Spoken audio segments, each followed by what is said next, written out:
तो हेलो दोस्तों, मेरा नाम है शैलेंद्र और आप देख रहे हैं तबेला ब्लॉग चैनल। आप सभी का मेरे इस चैनल में स्वागत है।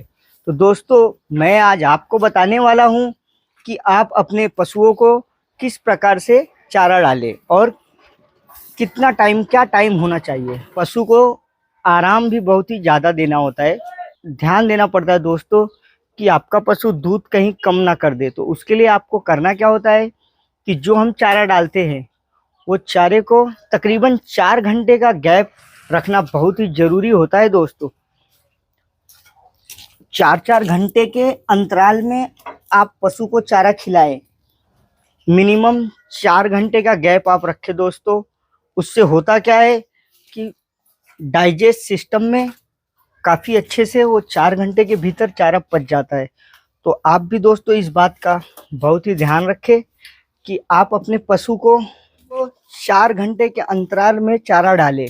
अगर आपने चारा डाल दिया है तो 4 घंटे बाद ही उसे चारा दे, ताकि जो उनका डाइजेस्ट सिस्टम है वो उसे अच्छी तरह से पचा सके। अन्यथा आपका चारा खिला के आपको कुछ फायदा नहीं, उस चारे का गोबर ही बनेगा। मतलब आपको कब कब चारा डालना है, तो सुबह दूध निकालने के जस्ट तुरंत बाद ही, जैसे हमारा मिल्क प्रोसेसिंग चालू होता है दोस्तों, मिल्क निकालने के बाद मिल्क प्रोसेसिंग का हमारा सिस्टम खत्म होता है। जैसे हम दूध निकाल के जैसे ही हम फ्री होते हैं, वैसे तुरंत ही उसके बाद ही हमें चारा डाल देना है। सुबह शाम दोनों टाइम, तुरंत ही दूध निकालने के बाद। क्यों? क्योंकि जैसे हम धूप से आते हैं तो हमें प्यास लगता है दोस्तों। हम थके हुए होते, कहीं बाहर से घूम के आते, धूप से जब छाँव की तरफ आते, घर में बैठते आराम करते हैं तो हमें तुरंत प्यास लगती है। उसी प्रकार से जैसे हम इनका मिल्क निकालते हैं, दूध निकालते हैं, उसके जस्ट तुरंत बाद भी इन्हें बहुत ही तेज भूख लगती है, क्योंकि 8 से 10 लीटर दूध हम इनका निकाल लेते हैं। तो इनको दूध प्रोड्यूस करने के बाद तुरंत जस्ट बाद ही बहुत ही तेज इनको भूख लगती है। तो आप इनको दूध निकालने के तुरंत बाद ही इनको तुरंत चारे की जरूरत पड़ती है। तो आप जरूर ही दूध निकालने के तुरंत बाद इन्हें इस प्रकार से सूखा चारा, हरा चारा जो भी है आपके पास, उसका इस्तेमाल करें और तुरंत इसे दे। ज़्यादा टाइम ना लगाए कि आपने दूध निकाला और 2 घंटे बाद आपने उसको चारा डाला, तो वो उतना कारगर नहीं साबित होगा जो कि दूध निकालने के तुरंत बाद हम चारा देते हैं। तो आपका जैसे ही मिल्क निकाल के प्रोसेस खत्म होता है, आप सबसे पहले क्या काम कीजिए कि आप उसे खाने के लिए, आपके पास हरा चारा है तो हरा चारा दे दीजिए, सूखा चारा है तो आप सूखा चारा उसे तुरंत ही दे दीजिए। उसके बाद वो खाएगा और आराम करेगा। 1.5% या तो 2.5% के हिसाब से हम सूखा चारा देते। तो ये परसेंटेज क्या है, जैसे कि समझो हमारी एक भैंस का वजन 400 किलो आप मान लो, तो 400 किलो अगर वजन है तो हम उसे 6 किलो तक का सूखा चारा देंगे, जो कि उसके वजन के हिसाब से काफ़ी अच्छा रहेगा। सबसे बेस्ट पशु आहार कौन सा है तो मैं आपको बता दूं, हरा चारा, सूखा चारा, दलिया और साथ में गुड़। जो गुड़ हमें मिलता है दोस्तों बाजार में, उसी गुड़ की मैं बात कर रहा हूँ। और दोस्तों, तिलहनी फसलों की खली जैसे कि सरसों, अरंडी, बिनौल और सूरजमुखी, मूंगफली और कपास।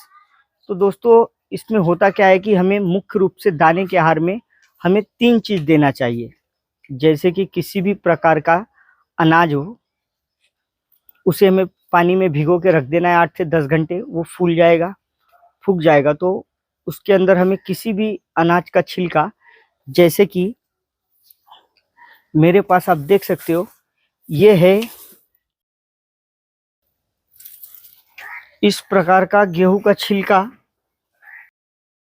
ये भूसा है। और तिलहनों फसलों में से जैसे कि आप किसी भी प्रकार की खली जिसमें से तेल निकाल दिया जाता है दोस्तों, तो खली, कपास की खली मिलती है हमें बाजार में, और सरसों की खली मिलती है दोस्तों, सोयाबीन की खली मिलती है और मूंगफली की खली मिलती है। तो दोस्तों, वो कोई भी वस्तु हो सकती है जो आपको सस्ता रहे, बजट में रहे, आप वही खिलाइए। ज़रूरी नहीं है कि जो महंगा है आपको वही खिलाना है। किसी भी प्रकार का जो भी सस्ता हो आप ले सकते हैं।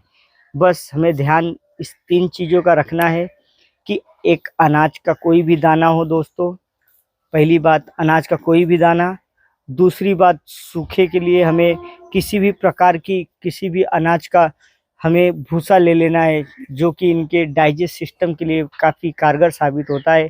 इसके लिए हम भूसे का इस्तेमाल करते हैं। और तीसरी बात दोस्तों ये हो गई कि किसी भी तिलहनी फसलों की खली हमें खिलानी है, तो वो आप देख लीजिएगा कि आपके मार्केट में क्या मिलता है, आजू बाजू क्या मिलता है।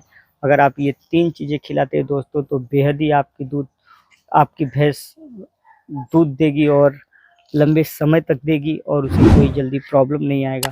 चलिए दोस्तों, जिन्होंने मेरे चैनल को सब्सक्राइब नहीं किया है वो जाके नीचे मेरे चैनल को सब्सक्राइब कर ले। और मैं आपको मिलता हूँ किसी नेक्स्ट वीडियो में। तब तक के लिए जय हिंद, जय भारत।